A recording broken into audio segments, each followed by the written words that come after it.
إن الحمد لله نحمده ونستعينه ونستغفره ونعوذ بالله من شرور أنفسنا ومن سيئات أعمالنا من يهده الله فلا مضل له ومن يضلل فلا هادي له أشهد أن لا إله إلا الله وحده لا شريك له وأشهد أن محمدا عبده ورسوله أما بعد فإن خير الحديث كتاب الله وخير الهدي هدي محمد صلى الله عليه وسلم وشر الأمور محدثاتها وكل محدثة بدعة وكل بدعة ضلالة وكل ضلالة في النار.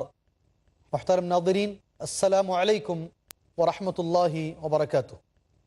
جیسے آپ جانتے ہیں گزشتہ تقریباً 30 حلقات سے ہم لوگ عباد الرحمن کی صفات کے بارے میں معلومات حاصل کرنے کی کوشش کر رہے ہیں۔ ان صفات کو میں آپ کے سامنے پیش کرنے کی کوشش کر رہا ہوں۔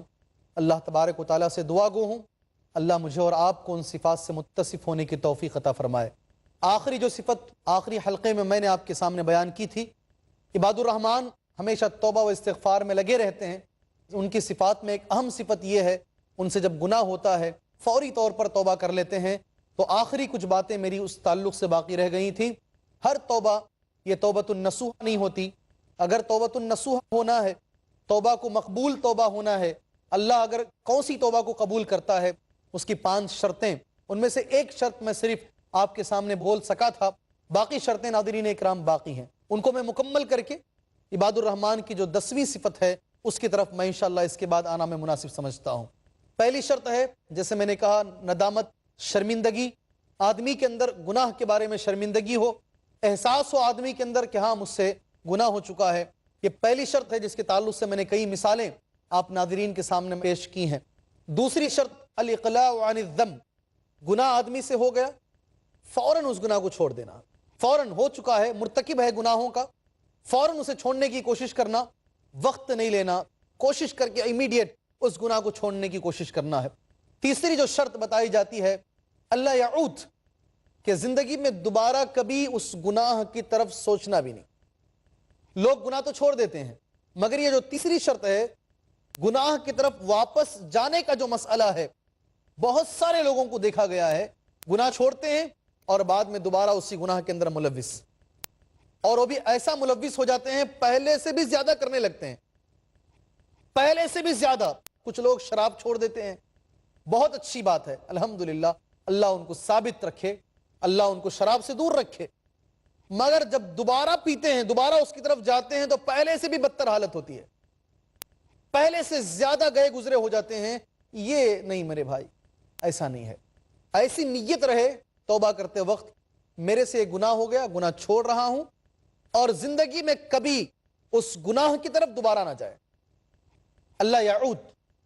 اور چوتھی بہت بڑی شرط ہے، اور وہ یہ ہے، اگر یہ گناہ کا تعلق حقوق العباد سے ہے، اللہ کے بندوں سے ہے، ان کے حقوق سے ہے، ان کے بارے میں ہے، تو ناظرین اکرام جب تک اس کا معاملہ حل نہیں ہو جاتا، بندے کا معاملہ بندے سے حل نہیں ہو جاتا، اس وقت تک اس کی توبہ بھی قبول نہیں ہوتی۔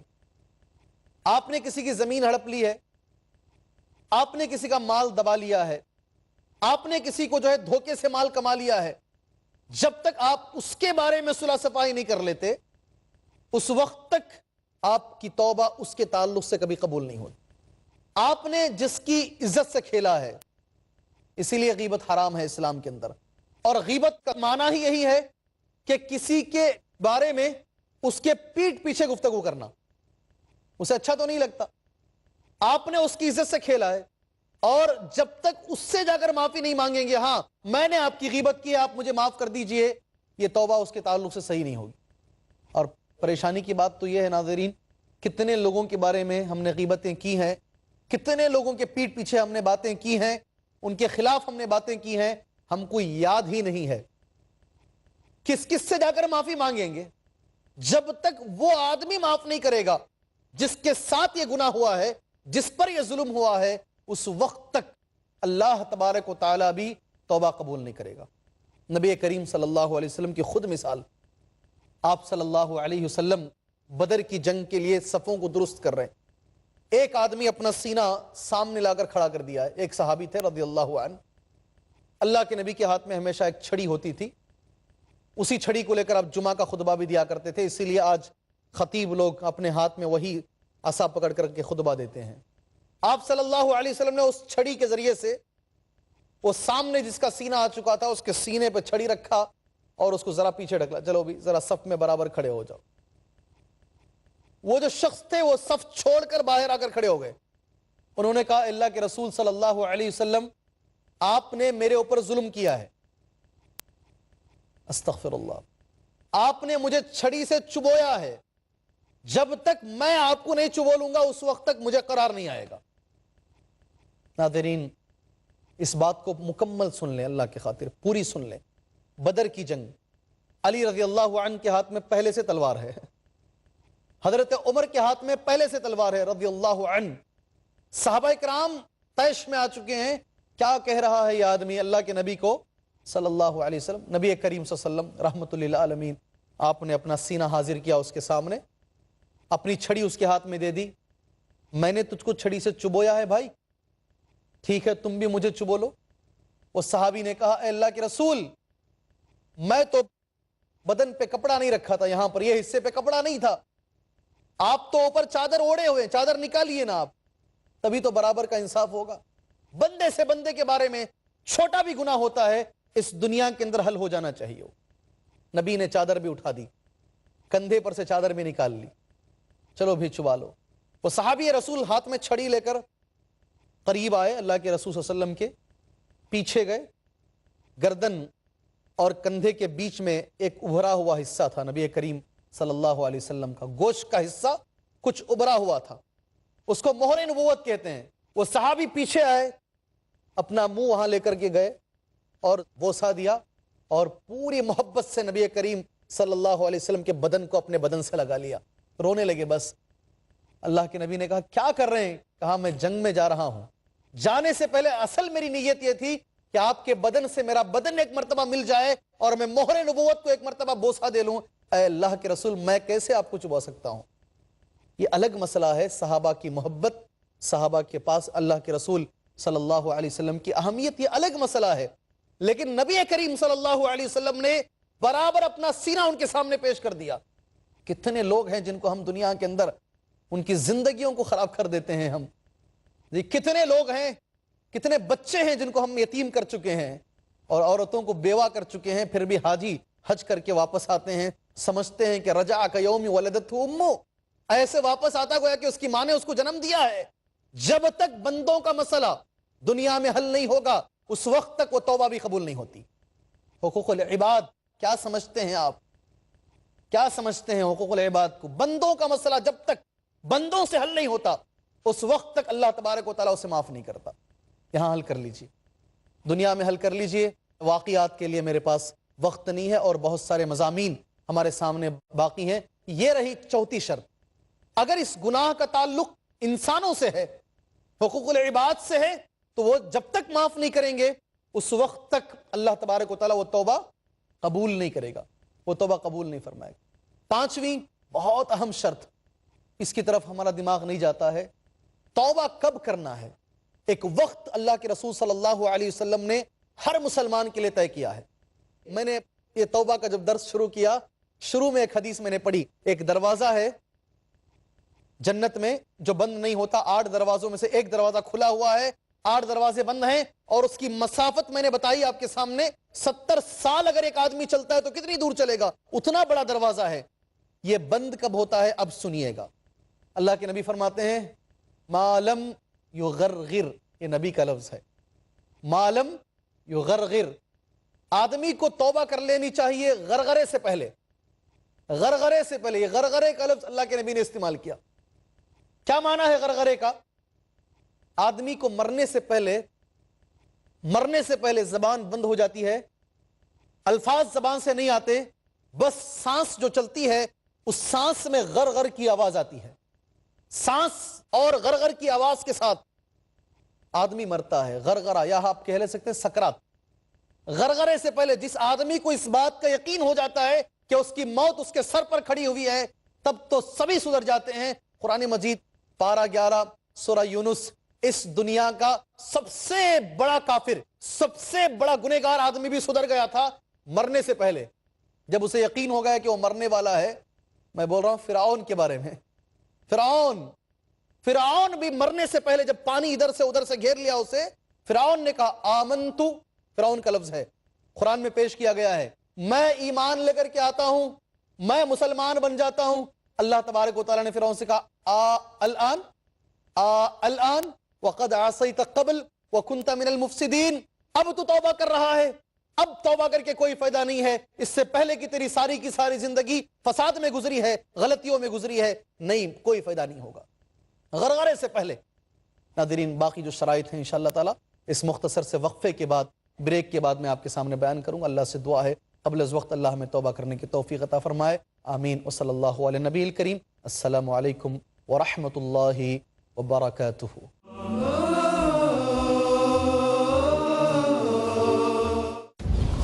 کار رہا ہے ازل سے تا امروز، چراغ مصطفی سے شرار بولہ سے، اے بنی نوع انسان اپنے رب کی بندگی کرو جس نے تمہیں پیدا کیا، ایمان و انسانیت کی حفاظت ہو۔ اے نبی سے کہہ دیجئے کہ اگر تم اللہ سے محبت کرنا چاہتے ہو تو تم میری اتباع کرو، اللہ خود تم سے محبت کرنے لگ جائے گا۔ کفر و شرک کی مخالفت ہو۔ اللہ کے سوا کسی کی بندگی نہیں کریں گے اور اللہ کے سوا کسی کو رب نہیں بنائیں گے، بدکاریوں کی مذمت ہو، تاکہ تم افراط اور تفرید کے دھکوں سے بچ سکو۔ ڈاکٹر محمد طاہر کھٹوانی۔ اے قرآن والو، قرآن کو تکیہ نہ بنا لینا، جو میری ہدایت کی پیروی کرے گا وہ تو یقیناً کامیاب ہوگا۔ دیجئے اپنے ہر قول و عمل سے مومن ہونے کی پہچان، رب کا فرمان، کل شام 5:30 بجے اور دوبارہ رات 12 بجے انڈیا میں پیس ٹی وی اردو پر۔ جھوٹ کا اندھیرا کتنا ہی گہرا کیوں نہ ہو، سچائی کی ایک کرن سے مٹا دینے کے لیے کافی ہے۔ ہر پہلو، ہر نظریہ، ہر نقطہ سچ کا، ہر دم، ہر پل، ہر لمحہ سچ کو پیش کرنے کی جستجو۔ آئیے میرے ساتھ اور حق کو جانیے۔ عالم انسانیت کے لیے سچائی کی روشنی۔ ڈاکٹر ذاکر نائک پیش کریں گے اظہار حق، آج رات 10 بجے اور دوبارہ صبح 8:30 بجے انڈیا میں پیس ٹی وی اردو پر۔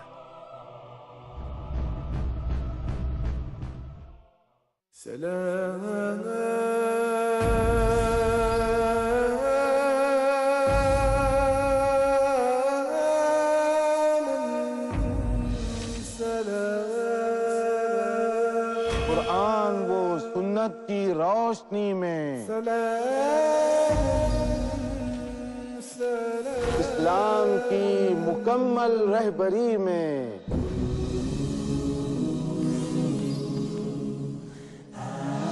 ہم ہوں گے کامیاب زندگی میں۔ جانیے وہ باتیں جن سے نکھرتے ہیں مومنین، ریاض الصالحین۔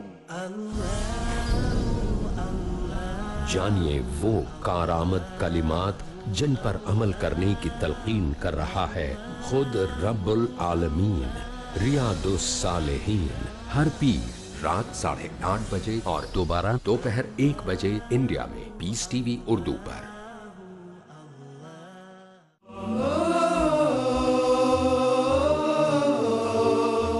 السلام علیکم ورحمۃ اللہ وبرکاتہ۔ ناظرین بریک پر جانے سے پہلے شرائط توبہ کے جو شرائط ہیں اس کے تعلق سے کچھ باتیں میں آپ کو بتانے کی کوشش کر رہا تھا۔ اللہ پاک سے دعا ہے اللہ مجھے اور آپ کو توبۃ النصوح، سچی اور پکی توبہ کرنے کی توفیق عطا فرمائے۔ ناظرین شرائط توبہ میں آخری شرط کے بارے میں کچھ باتیں میں بتا رہا تھا، اور وہ آخری شرط تھی کہ وقت سے پہلے آدمی کو توبہ کرنا چاہیے۔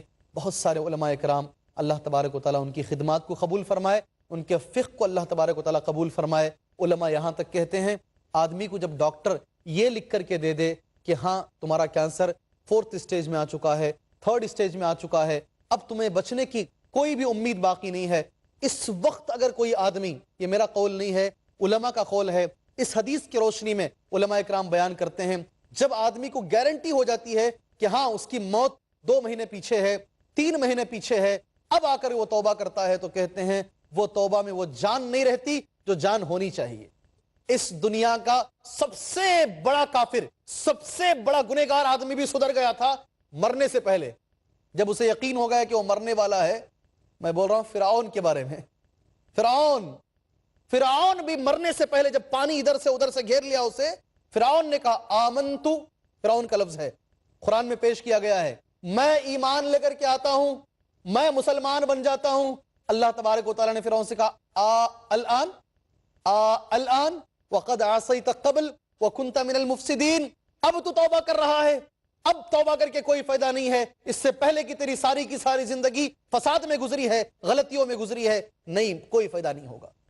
وقت کا انتظار نہ کیجئے میرے بھائی، اللہ کی خاطر وقت کا انتظار نہ کیجئے، بڑھاپے کا انتظار نہ کیجئے، جوانی ڈھلنے کا انتظار نہ کیجئے۔ ہاں میں ساری جوانی میں عیش میں رہوں گا، جب بوڑھا ہو جاؤں گا تو پھر میرے ہاتھ میں لاٹھی آ جائے گی، میں نمازی بن جاؤں گا، میں روزے دار بن جاؤں گا، میں متقی بن جاؤں گا۔ نہیں میرے بھائی، ایسا اللہ کی خاطر نہ کیجئے، اللہ کی خاطر نہ کیجئے۔ غرغرے سے پہلے، بیماریوں سے پہلے، جوانی کے عالم میں آپ توبہ کرنے کی کوشش کریں۔ ہر آدمی کے لیے غرغرے سے پہلے توبہ کرنا ضروری ہے۔ دوسرا ایک وقت ہے جو سارے عالم کے لیے ہے، دروازہ، جس کا ذکر میں نے حدیث پڑھ کر آپ کے سامنے کہا۔ یہ سورج روزانہ مشرق سے نکلتا ہے اور مغرب میں طلوع ہوتا ہے، مشرق سے نکل کر مغرب میں طلوع ہوتا ہے، ایسٹ سے نکل کر ویسٹ میں غروب ہوتا ہے۔ ایک وقت آئے گا ناظرین اکرام، ہمارے نبی صلی اللہ علیہ وسلم تو یہ بہت پہلے کہہ کر جا چکے ہیں، آج دنیا بھی بول رہی ہے۔ یہ کبھی کبھی بیچ میں سٹیٹمنٹ آتے رہتے ہیں ناسا کے، جو اسپیس کے بارے میں معلومات رکھتی ہے، کہ بھائی ایک وقت آنے والا ہے جب یہ سن ادھر کے بجائے ادھر سے نکلے گا۔ اللہ کے نبی نے تو بہت پہلے کہہ دیا تھا، ماشاءاللہ سبحان اللہ۔ نبی نے فرمایا ایک وقت آئے گا سورج ادھر سے نکلنے کے بجائے، مشرق سے طلوع ہونے کے بجائے مغرب سے طلوع ہوگا، اور جب سورج مغرب سے طلوع ہوگا اس وقت اللہ تعالیٰ فرشتوں سے کہے گا یہ توبہ کا جو دروازہ ہے اس دروازے کو بند کر لو، آج کے بعد اگر کوئی بھی توبہ کرتا ہے اس کی توبہ قبول نہیں کی جائے گی۔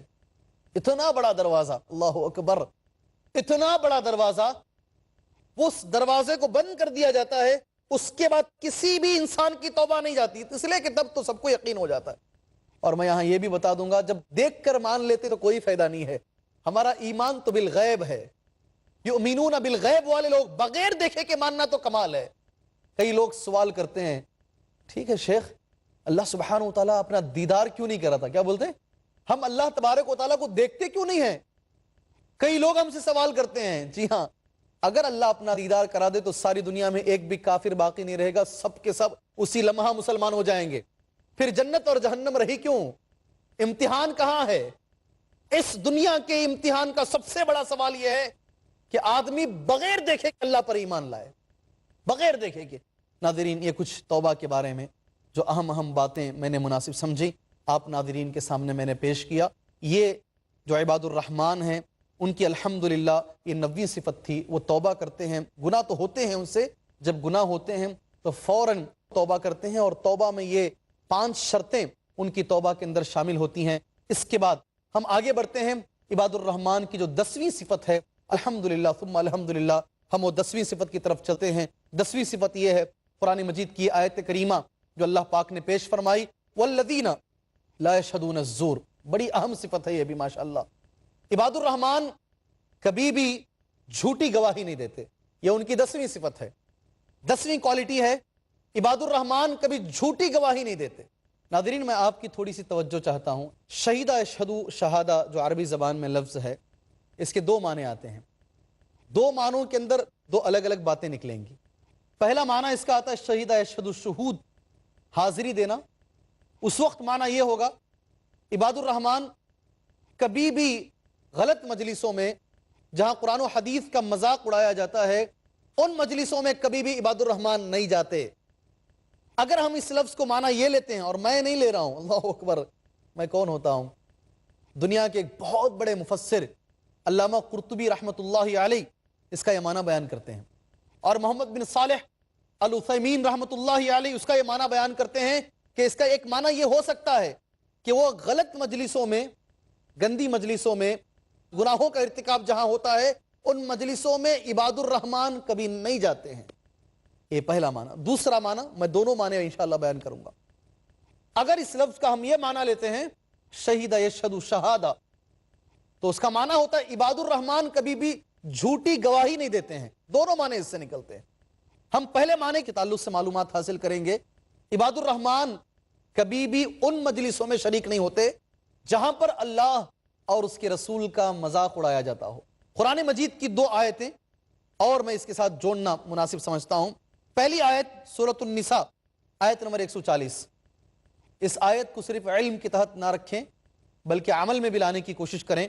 اللہ سبحانہ وتعالیٰ کا فرمان ہے وَقَدْ نَزَّلَ عَلَيْكُمْ فِي الْكِتَابِ أَنْ إِذَا سَمِعْتُمْ آيَاتِ اللَّهِ يُكْفَرُ بِهَا وَيُسْتَهْزَأُ بِهَا فَلَا تَقْعُدُوا مَعَهُمْ حَتَّى يَخُوضُوا فِي حَدِيثٍ غَيْرِهِ إِنَّكُمْ إِذًا مِثْلُهُمْ إِنَّ اللَّهَ جَامِعُ الْمُنَافِقِينَ وَالْكَافِرِينَ فِي جَهَنَّمَ جَمِيعًا.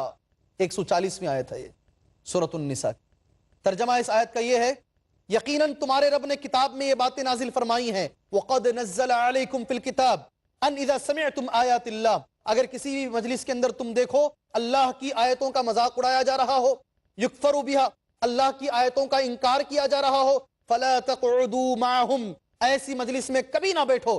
اگر تم جا کر ان مجلسوں میں بیٹھ جاؤ گے انکم اذا مثلهم، تو پھر تم پر اتنا ہی گناہ ہوگا جتنا گناہ کے کرنے والوں کا ہوگا، اور اللہ تم کو اور ان کو دونوں کو ایک ساتھ جہنم میں جمع کرے گا.